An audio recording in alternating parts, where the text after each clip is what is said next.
Jenny est d'une nature douce, mais se retrouve piégée dans un mariage aussi débilitant qu'une maladie chronique, subissant un cycle incessant de violence. Le jour, son mari Jack apparaît aux yeux des autres comme le parfait gentleman. Il lui prépare chaque jour son petit déjeuner préféré, lui donne de tendres baisers avant de partir, comme dans les scènes d'un drame romantique qui font croire un instant que c'est là la véritable forme de l'amour. À la tombée de la nuit, il abandonne complètement son apparence douce, ne laissant apparaître qu'une violence incontrôlée. Lorsque ses poings s'abattent, son regard est effrayant, vide, comme si devant lui ne se trouvait pas sa femme, mais simplement un objet sur lequel il pouvait se défouler et qu'il pouvait détruire à sa guise. À l'aube suivante, il redevenait soudainement sobre, pleurant comme un enfant qui avait fait une bêtise, s'agenouillant devant Jenny, le front appuyé contre ses genoux meurtris, répétant des excuses, des supplications humbles pour obtenir son pardon. C'était là la forme la plus sophistiquée de chantage émotionnel, enveloppant une brutalité blessante sous le voile sucré d'une dévotion excessive, tandis que Jenny adoucissait sans cesse son cœur, non seulement à cause du beau visage de Jack, mais surtout à cause de l'illusion d'être intensément désiré, ce qui le conduisait à croire à tort que cette possessivité extrême était une preuve d'amour. Mais il ne se rendait pas compte que cet amour, depuis longtemps gâté, finirait par menacer sa vie même. Le restaurant de Jack était mal géré, accumulant d'énormes dettes,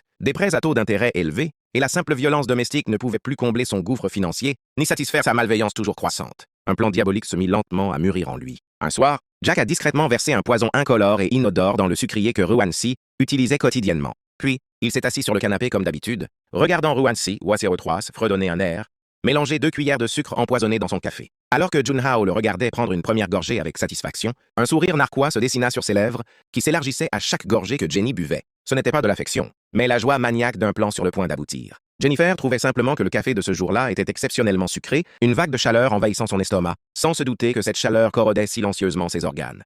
À ce moment-là, le téléphone sonna brusquement, la voix paniquée de sa meilleure amie Sandra crépitant dans le combiné. « Qu'est-ce que tu as mis sur ton profil ?» Complètement déconcertée, Jenny ouvrit son profil sur les réseaux sociaux. À cet instant, tous les nerfs de son corps se tendirent. Là, bien en évidence sur sa page, se trouvait une lettre de suicide superbement écrite, désespérément émouvante, accompagnée d'une image d'une personne suspendue au plafond au milieu d'une pièce encombrée. Le plus terrifiant était que l'heure de publication indiquait qu'elle venait d'être géolocalisée depuis son domicile. Le lendemain, Sandra l'avertit que son compte avait peut-être été piraté, mais lorsqu'il tenta de réinitialiser son mot de passe, elle découvrit que le compte avait déjà été lié à une adresse e-mail qui lui était totalement inconnue. En réalité, son mari Jack empoisonnait lentement son corps avec des toxines à action lente, détruisant silencieusement ses organes. En ligne, il volait son identité, ruinant préventivement sa réputation dans le discours public, le condamnant d'abord à la mort sociale. Il ne cherchait pas seulement à lui ôter la vie, mais aussi à le transformer avant sa mort en une femme mentalement instable avec des tendances suicidaires. Ainsi, même s'il venait à mourir accidentellement, tout semblerait parfaitement plausible, sans laisser la moindre faille. Alors que Jenny et Sandra avaient prévu de se retrouver pour boire un verre ce soir-là, son téléphone vibrait sans cesse, un torrent de messages l'inondant, tous des insultes obscènes provenant de numéros inconnus. Elle se sentit comme projetée dans un tourbillon d'opinion publique malveillante, assiégée par d'innombrables agresseurs invisibles qui lui lançaient des insultes. Submergée par la terreur, elle pouvait à peine respirer, et s'enfuit en désordre. Le cauchemar se propagea rapidement du monde virtuel au monde réel. Alors qu'elle sortait du taxi, encore sous le choc, un appel inconnu retentit brusquement. Il répondit, et une voix mielleuse et pressante se fit entendre dans le combiné. Avant qu'il n'ait pu finir, un homme a jailli de la ruelle, se précipitant droit sur elle. Jenny était mort de peur. L'homme se retourna pour s'enfuir. Heureusement, une voiture de patrouille est passée par là, la sauvant juste à temps. Mais au poste de police, la situation prit une tournure étouffante. L'homme sortit son téléphone avec un air innocent, ouvrant rien de moins que le compte de Ruansi sur les réseaux sociaux. Là étaient publiées ses photos privées de ce jour-là, accompagnées de la légende. « Je me sens seul. J'ai besoin de quelqu'un pour me tenir compagnie. » Pire encore, son numéro de téléphone et son adresse avaient été rendus publics. Le regard des policiers passa instantanément de la sympathie à la suspicion, teinté d'impatience. Jenny tenta désespérément de s'expliquer, insistant sur le fait que le compte avait été piraté depuis longtemps et qu'il n'était en rien responsable de tout cela. Mais face au compte vérifié sous son vrai nom et aux preuves graphiques, ses paroles ressemblaient à de faibles excuses tout à fait peu convaincantes.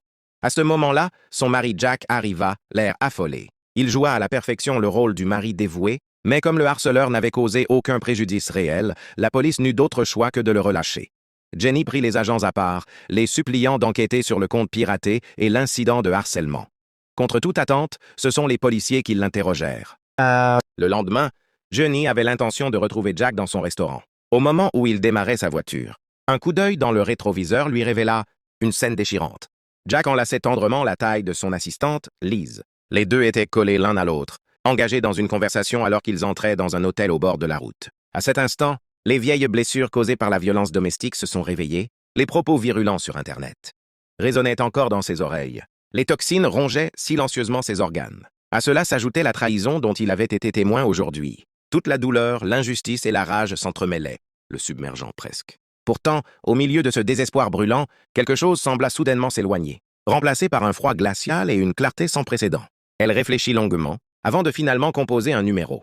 Mark était son camarade de classe au lycée, qu'il avait toujours admiré en silence à l'époque. Devenu détective, il était la seule personne à qui il pouvait penser qu'il le croirait et aurait les moyens de l'aider. Mark examina l'activité bizarre sur son téléphone, le contenu obscène publié à partir du compte piraté, son expression s'assombrissant progressivement avant de promettre de l'aider. À ce moment-là, grâce à l'assurance de Mark, Jenny se sentit un peu plus à l'aise et commença à rechercher activement des indices autour de lui. Peu à peu, il remarqua quelque chose d'anormal. Chaque fois que ses comptes sur les réseaux sociaux publiaient ces étranges mises à jour, Jack était toujours le premier à l'appeler, feignant une inquiétude excessive. Il lui demandait ce qui n'allait pas, mais cela ne lui ressemblait pas du tout. Le restaurant de Jack était toujours très animé, surtout aux heures de pointe, ne lui laissant aucun moment pour reprendre son souffle. Comment pouvait-il surveiller ses réseaux sociaux 24 heures sur 24? Le soupçon s'enroula comme une vigne autour de lui, le serrant de plus en plus fort jusqu'à ce qu'il soit contraint de prendre des mesures désespérées. Ce jour-là, pendant que Jack prenait sa douche, elle serra les dents et prit discrètement son téléphone.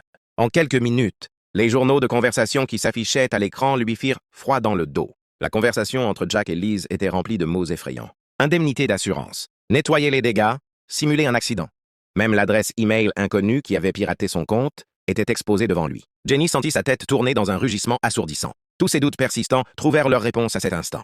C'était lui qui l'avait empoisonné, lui qui avait piraté son compte et l'avait calomnié, lui qui avait flirté avec d'autres femmes tout en la trahissant, cet homme même qui partageait son lit nuit après nuit, cet homme qui lui avait montré son affection et son attention tout au long de la journée. Mais ce qui le rendait le plus furieux, c'était l'éclat de colère de Jack à propos de sa plainte déposée à la police pendant la journée, qui lui avait crié des insultes, l'accusant de faire une montagne d'une taupinière, de l'humilier délibérément. Jenny fixait l'homme devant lui, le visage déformé par l'hystérie. La peur dans son cœur s'estompait peu à peu.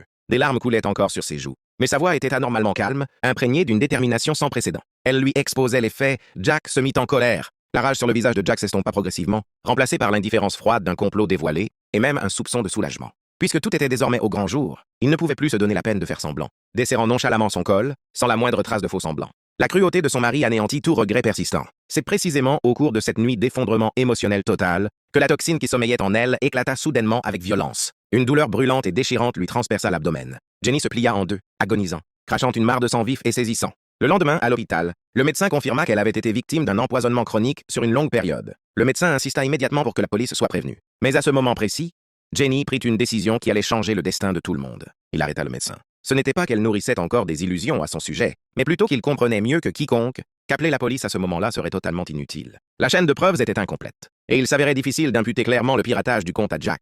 Il était trop habile à se déguiser, trop doué pour se distancier de toute responsabilité. S'il exploitait la moindre faille, il pourrait être entièrement acquitté, voire renverser la situation. Plus important encore, la lucidité que lui avait donnée son désespoir lui disait que le simple fait de l'envoyer en prison serait beaucoup trop clément. Il avait détruit sa santé, l'avait dépouillé de sa dignité, avait anéanti toute trace de confiance et d'amour. Ses dettes devaient être